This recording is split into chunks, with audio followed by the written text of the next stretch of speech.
me semble-t-il, à un petit peu mieux comprendre ce que la question « Pourquoi la philosophie ?» peut avoir d'important. Pourquoi la philosophie? Cela veut dire pourquoi une discipline qui se proclame comme amie de la sagesse doit-elle trouver une voie qui est une voie tout de même minoritaire dans une société. Le lien de la philosophie avec la foule est un lien très très problématique. La philosophie s'est toujours considérée comme une discipline réservée à quelques-uns, à quelques-unes, et qui ne voulait pas spécialement penser comme tout le monde.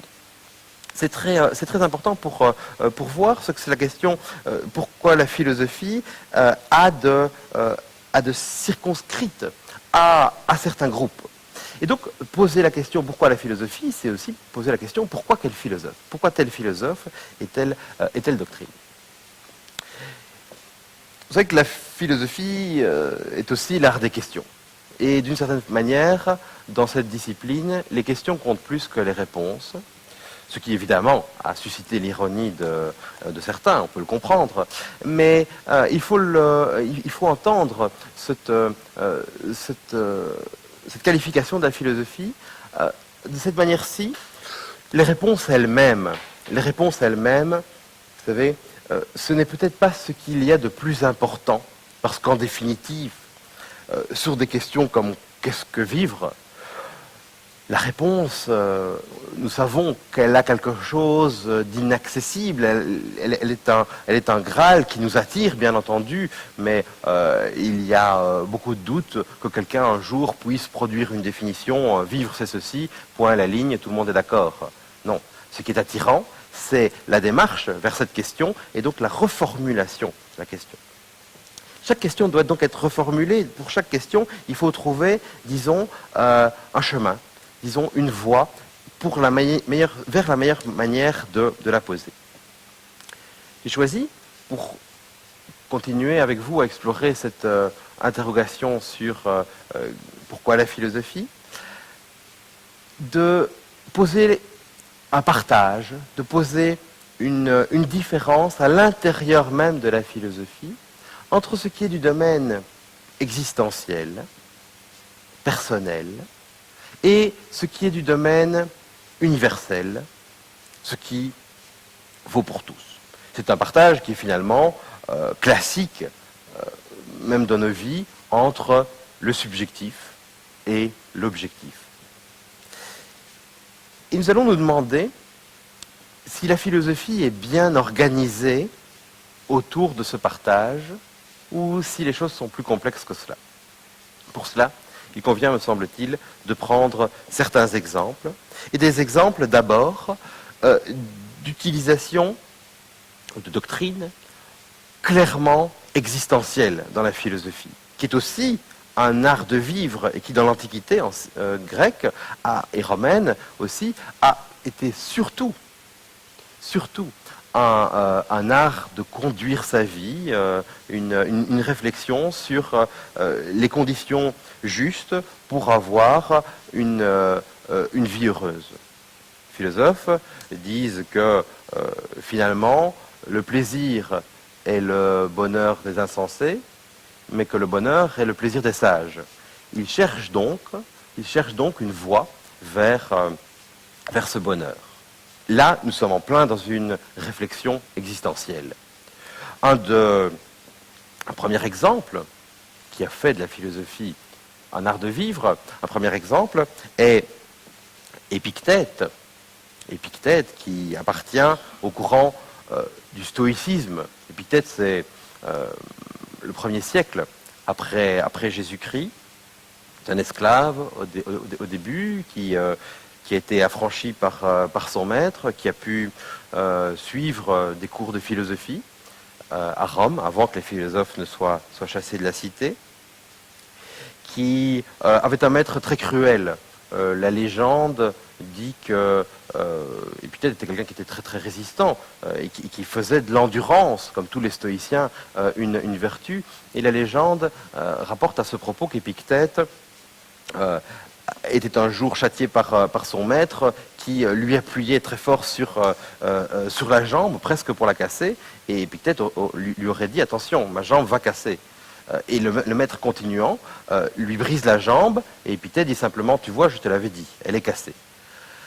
Il y a là de la géographie, bien entendu. Il y a là quelque chose que les anciens goûtaient beaucoup et qui était l'anecdote juste qui qualifiait en peu de mots, finalement, en une petite histoire, un personnage. Le XXe siècle, beaucoup plus scientifique, n'a pas perpétué ce goût des anecdotes, disons, en disant qu'elles n'étaient pas toujours avérées ni rationnelles, qu'on n'avait pas de certitude à ce propos et qu'il y avait quelque chose comme des historiettes un peu faciles par rapport aux philosophes. Le XIXe siècle, par contre, s'est beaucoup servi de ces anecdotes. Quand on lit le dictionnaire que Pierre Larousse a rédigé en 1848, de 17 volumes, quand on y lit donc certains articles, on voit qu'il était soucieux de retranscrire les légendes qu'ont suscité les philosophes. Et il y a cela quelque chose qui me semble très très naturel, c'est que ces histoires, inventées ou pas, caractérisent très bien et très justement une doctrine. Et l'histoire d'Épictète avec sa jambe qui ne souffre pas est vraiment l'histoire d'un sage stoïcien qui finalement dit qu'il y a deux choses dans la vie strictement séparées, c'est celles qui dépendent de nous et celles qui ne dépendent pas de nous. La morale et l'apport existentiel de la doctrine d'Épictète est de dire séparez toujours ce qui dépend de vous et ce qui ne dépend pas de vous. Ce qui dépend de vous, c'est votre manière de penser. Ce sont vos désirs, ce sont vos jugements. C'est tout ce qui est produit par votre cerveau, par votre esprit. Par contre, qu'il pleuve ou qu'il vente, par contre, que vous ayez mal aux pieds, par contre, qu'il survienne à un ami ou à une amie qui vous est chère quelque chose de désagréable, cela ne dépend pas de vous.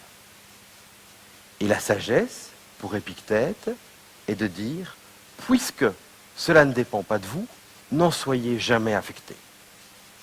Ne soyez finalement affecté que par ce que vous pouvez contrôler. C'est vraiment une très très très importante division, une très importante scission à l'intérieur du monde entre ces deux ordres. Alors, la doctrine stoïcienne, qu'en latin on disait sustine et abstine, supporte et abstiens-toi de commentaires finalement. Cette doctrine stoïcienne a évidemment percolé dans tout le christianisme, et un certain christianisme a trouvé dans cette manière de supporter, de devoir supporter la douleur finalement, une racine très importante, au point même qu'au XVIe siècle, des pères jésuites traduisaient le manuel d'Épictète en chinois pour préparer les Chinois au christianisme. Il s'était bien dit qu'une fois que cette distinction entre ce qui dépend de nous et ce qui dépend de Dieu était acquise, eh bien, la communication de l'évangile serait plus aisée. Là, on est vraiment avec Épictète, on est vraiment dans la dimension existentielle de la philosophie, on est vraiment dans quelque chose qui est de l'ordre de l'art de vivre, comme les anciens le préconisaient. Un autre exemple d'apport personnel de la philosophie est celui que Nietzsche, dans Ainsi parlait Zarathustra, un de ses derniers ouvrages, développe au début, où il dit finalement, l'individu, l'humain, a trois états, ou est lié à trois états. ou est semblable à trois personnages emblématiques que sont le chameau, le lion et l'enfant. Le chameau, dit-il, c'est celui qui se comporte comme une bête de somme. C'est celui qui porte sur ses épaules. C'est celui qui est voûté de porter et qui pourtant demande à porter encore plus parce que il a l'impression qu'il est de son devoir, d'accueillir des faits toujours plus lourds et d'endurer de manière assez stoïcienne, et d'endurer et de finalement ployer sans trop se plaindre dans une conduite vitale qui est une conduite à la fois de souffrance, mais teintée d'une certaine joie dans la souffrance. Ça, c'est le chameau. C'est celui qui, dit Nietzsche, porte des valeurs millénaires et se courbe sous des injonctions morales, religieuses, séculaires, sans les remettre en question. La libération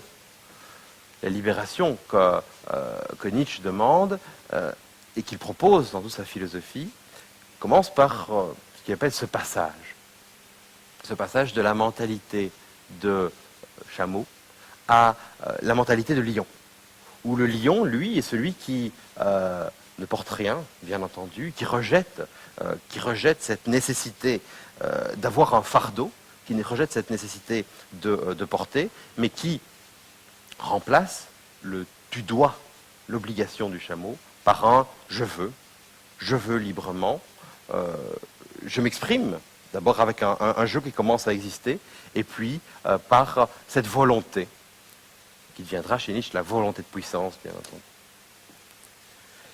Mais le chameau, si donc il détruit les anciennes idoles, si il fait fi des conventions anciennes, ne crée encore rien de nouveau. Il est celui qui, rugissant, fait fuir finalement toutes les doctrines dont il veut se débarrasser, mais il n'a pas d'apport créatif tout à fait nouveau.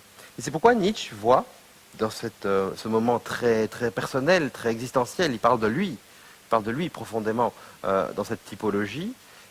C'est pourquoi Nietzsche voit, après le chameau et le lion, la figure de l'enfant. La figure de l'enfant que Nietzsche voit comme innocent, comme toujours dans un jeu, dans une création de valeurs nouvelles, dans une affirmation, dans quelque chose qui est de l'ordre du oui. Et ce oui, qui succède au tu dois, qui succède au je veux, est pour Nietzsche vraiment ce qui est désiré, ce qui est désirable. C'est la métamorphose que toute la philosophie, et avec elle les morales et les religions, doivent entamer en ce début de XXe siècle, cette toute fin de XIXe siècle. Aller vers cette figure